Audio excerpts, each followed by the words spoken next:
All right, so this is question 8 on the practice FRQs. I'm going to quickly go through these. These are small ones, okay? These FRQs, there's only 3 parts to it. And this is a good one because it reviews Beer's law with you, which is spectrophotometry. So hopefully you'll get a quick review of that as well, okay? So a student has 100 milliliters of a zero point 0.4 molar copper sulfate solution and is asked to make 100 milliliters of a 0.150 molar copper sulfate solution for a spectrophotometry experiment. The following equipment is available for preparing the solution. Okay, so there's a bunch of equipment, but we don't need it for part A. So when we get to part B, I will talk about the equipment. Okay, so part A asks you to calculate the volume of the zero point 0.4 molar solution. So you are basically making a more dilute solution from a more concentrated stock solution.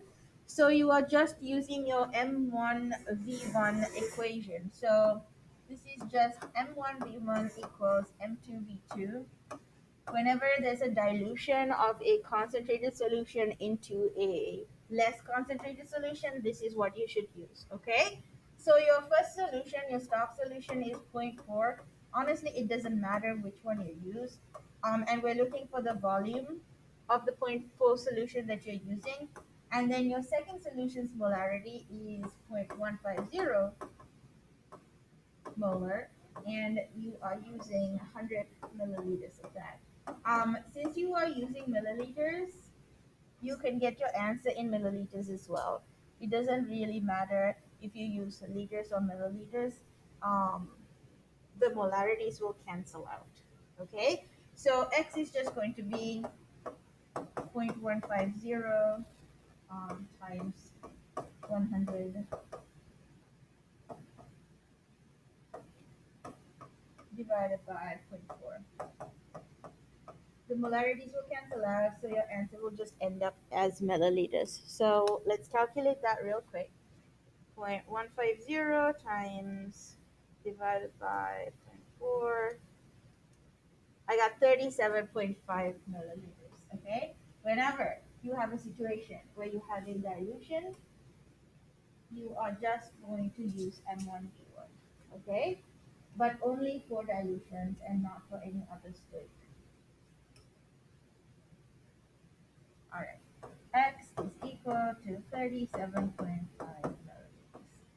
Alright, then B is asking you to briefly describe the essential steps to most accurately prepare the 0.150 molar copper sulfate from the 0.40 molar copper sulfate.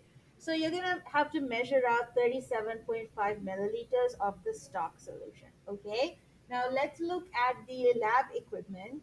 This is their method of seeing if you know what stuff to use to make the most accurate solution. Okay, so you have a centigram balance, you don't need that. You have weighing paper, you don't need that because none of these things are solid.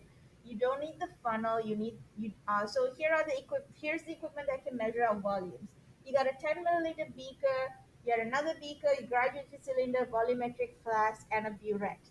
Whenever you have a burette and you have to measure out liquid, you want to use the burette to measure out liquid because between beakers and graduated cylinders, volumetric flasks, and burettes are the most accurate at measuring quantities of some liquid. Okay, so they are asking you to figure out which one you would use. Beakers are the least accurate. Graduated cylinders are better than beakers, but burettes are the best. And volumetric flasks can literally only measure out one specific volume. They cannot do more than that. So 100 milliliters is what we're looking for.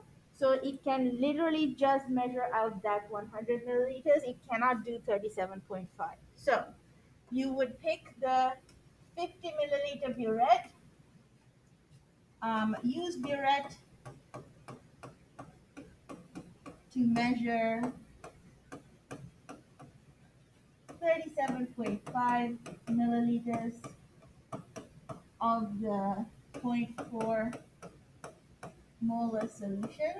Then volumetric flasks are extremely good at measuring one volume. Okay, they're super accurate. So don't use the beaker and don't use the graduated cylinder for the second part. Once you have measured out your 37.5 milliliters, you're going to put that in the volumetric flask, pour into volumetric flask,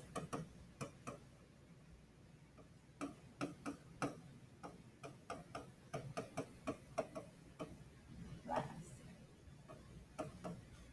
And then you would basically bring the volume up to 100 milliliters using the distilled water. Okay? Add distilled water until the 100 milliliter mark. So a burette is what you use for titration, right? A volumetric flask looks like this. It's got a long neck, and the bottom is like that. Okay? And then right here, there'll be a 100 milliliter measurement. You can get volumetric flasks for other measurements too, but once you put your liquid in, you fill to the mark till 100 milliliters, and you got a perfect 100 milliliter solution. And you can try and stir or shake or swirl or whatever. Okay.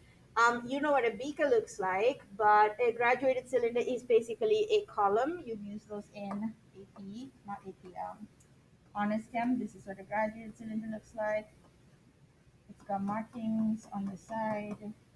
They're better than beakers, but they're not as good as burettes. Okay? All right. Part C.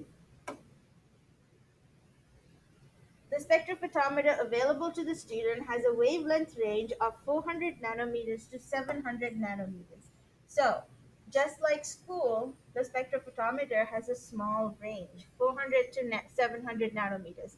So, anything in this graph that's beyond the 700 mark is not obtainable, right? What wavelength should the student use to minimize the interference from the presence of the cobalt 2 plus ions? So, this is coming from this scenario. The student plans to conduct an analysis to determine how many copper ions are in solution, but it has a small contaminant from cobalt. So there are two absorbance curves for cobalt and copper 2 plus. Now, in a perfect world, if you're doing spectrophotometric analysis, you want to use the peak absorbance. You want to set your spectrophotometer to peak absorbance because peak absorbance is where your spectrophotometer is most sensitive to changes in concentration. However, the problem tells you that 700 nanometers is the maximum achievable wavelength for the spectrophotometer. So you need a wavelength that does not react to cobalt presence, but only reacts to copper presence. So in this particular case, that will be anything starting from like here to here. Okay. Usually for these things, the best one would be if you set it to 700 because cobalt is like so low here, absorbance of cobalt. So I would set it to 700, but I think they would accept any range between 650 and 700. Okay. So 650 to 700, but why 650? Just go with 700. Okay. Um, will be the number to set your spectrum photometer to. All right, so that was question 8. I'll make another one for question 9.